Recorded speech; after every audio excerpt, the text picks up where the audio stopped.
வணக்கம் and welcome to Nithiyasri's world. இந்த வீடியோவில் நம்ம சீனி அவரக்காய் பருப்பு உசிலி எப்படி செய்கிறதுன்னு பார்க்க போகிறோம்.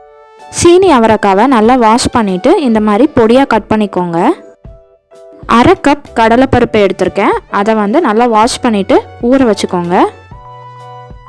கடலைப்பருப்பு ஊறுறதுக்குள்ளே சீனி அவரக்காவை ஒரு ப்ரெஷர் குக்கரில் போட்டு வேக வைக்க போகிறேன். கடலைப்பருப்பு நல்லா ஊறிடுச்சு. ஒரு மிக்சர் ஜாரில் ஊற வச்ச கடலைப்பருப்பை சேர்க்குறேன்.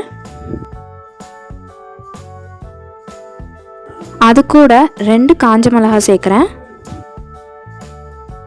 2-3 துண்டு பெருங்காயம் சேர்க்குறேன். தேவையான அளவு உப்பையும் சேர்த்துருக்கேன். கொஞ்சம் கொரகொரப்பாக அரைச்சி எடுக்க போகிறேன். இந்த மாதிரி கொரகொரப்பாக அரைச்சி எடுத்துக்கோங்க. அரைச்ச கடலைப்பருப்பை ஒரு இட்லி குக்கரில் வேக வைக்க போகிறேன். இட்லி தட்டில் எண்ணெய் அப்ளை பண்ணுறேன். அரைச்சி வச்சுருக்கிற கடலைப்பருப்பை இந்த மாதிரி பால்ஸாக உருட்டி நான் வேக வைக்க போகிறேன். வெந்ததுக்கப்புறம் இந்த உருண்டெல்லாம் இந்த பிளேட்டில் ஒட்டாமல் வரதுக்காக தான் அதில் ஆயில் அப்ளை பண்ணியிருக்கேன். இப்போ நான் இட்லி குக்கரை க்ளோஸ் பண்ணி வேக வைக்க போகிறேன். கடலைப்பருப்பு உருண்டை எல்லாமே நல்லா வெந்துருச்சு. இதை நான் உதிர்த்து விட போகிறேன். உங்களுக்கு இட்லி குக்கரில் வேணாலும் இப்படி இந்த மெத்தடில் வேக வச்சு எடுத்துக்கலாம். இல்லை நீங்கள் ஒரு கடாயில் போட்டுனாலும் கொஞ்சம் நேரம் அதை நல்லா வதக்கி அதுக்கப்புறம் யூஸ் பண்ணலாம். ஒரு கடாய் ஹீட் பண்ணியிருக்கேன். அதில் 2 டேபிள் ஸ்பூன் எண்ணெய் ஊற்றிருக்கேன். 1 டீஸ்பூன் கடுகு சேர்க்குறேன். கடுகு வெடிக்க ஆரம்பித்ததும் 1 டீஸ்பூன் உளுந்தம்பருப்பு சேர்க்குறேன். உளுந்தம்பருப்பு லைட் ப்ரௌன் கலர் சேஞ்ச் ஆயிடுச்சு. இப்போ நான் வேக வச்ச சீனி அவரக்காவை சேர்க்குறேன்.